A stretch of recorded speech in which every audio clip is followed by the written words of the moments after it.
point, Senator Hawley is recognized. Thank you very much, Mr. Chairman. Mr.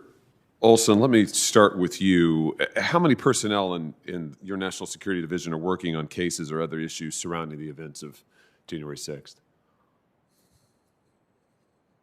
Senator, that investigation is being led by the U.S. Attorney's Office in Washington, D.C. There they have dozens of individuals, including people who have been, prosecutors who have been detailed from around the country to support that extensive investigation. We have a handful of prosecutors in Main Justice who are working to support and assist in that investigation. But from your division, my question is how many are none? No, from my division, I know there are at least 3 or 4 who have been working, if not full-time, part-time on that case. How many personnel in your division are working on issues pertaining to Attorney General Garland's memorandum of October 4th, 2021 that's entitled Partnership Among Federal, State, Local, Tribal, and Territorial Law Enforcement to Address Threats Against School Administrators, Board Members, Teachers, and Staff? Senator, and with regard to that memo and that work, the National Security Division plays an informal advisory role. There's no one that's dedicated to that, on any sort of full-time or really even part-time basis. I think we're available to consult with if the facts warrant, that level of consultation with the National Security Division. And what exactly what have you done to date with regard to, this is the school board memo, just for those who are following along here. What is it that your division has done to date so far with regard to that memorandum and the department's effort here to track parents at school board meetings?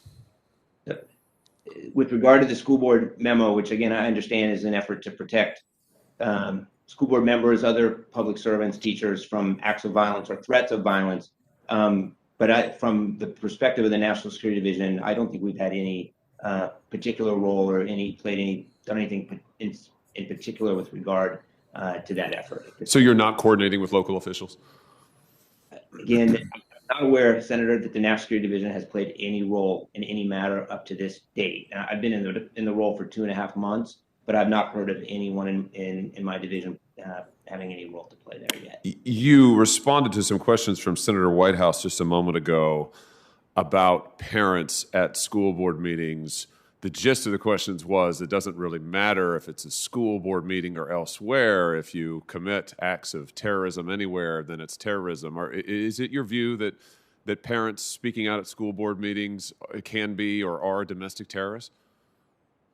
Absolutely not. And my understanding of the Attorney General's memo on this is that it is not about people speaking out at school boards. It's not about people voicing their opinions, exercising their First Amendment rights. It's about protecting, whether it's teachers or for that matter, law enforcement officers or other public officials from threats of violence, criminal acts, violence. My understanding of Senator Whitehouse's question was really just about the location of various federal crimes, not necessarily domestic terrorism, but just federal crimes is largely being beside the point when it comes to federal law enforcement. Are Department of Justice officials and prosecutors still drawing up lists of crimes for which parents can be prosecuted regarding their participation in school board meetings? I'm not aware that that's ever happened. Really? You're not aware that it's ever happened? Did you watch the Attorney General's testimony before this committee when he was here last, when we read to him into the record a list of crimes that Department of Justice prosecutors, employees had prepared, had sent to local officials talking about crimes that parents could potentially be charged with, a list which, by the way, was incorrect, listed crimes that don't exist, but that had been sent to local partners in at least one state, all of the local partners in one state. Are you familiar with that, with his testimony in that regard? Did you watch that hearing? I am generally familiar with the Attorney General's testimony, and again, my understanding of both his testimony and his direction for the Department of Justice is to take the necessary steps that we can take, whether it's enforcing federal law or working with state and local partners to protect individuals who both are serving in public service roles, such as school board members and teachers, and to protect First Amendment rights of people who attend or speak at school board or other public meetings.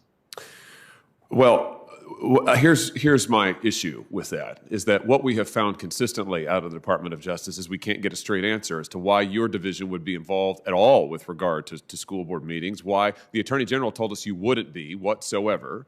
It appears from subsequent reporting that you have been. We were told that parents wouldn't be charged with federal crimes, but we know that Department of Justice prosecutors have drawn up lists of federal crimes and disseminated them to local partners. The Attorney General told us that hadn't happened. We now know from whistleblowers that it has happened, and we can't get a straight answer as to why parents should ever be treated or regarded as domestic terrorists. I've got other questions I'd like to ask you with regard to January 6th. My time has expired, so I'll give those to you for the record, and I'll have some additional questions for you regarding your division's involvement or not with what the Attorney General is doing with regard to school boards. Thank you, Mr. Chairman. Thank you, Senator Hawley. I believe Senator Booker is virtually available. Yes, Mr. Chairman, if you could. Senator Booker, take it away.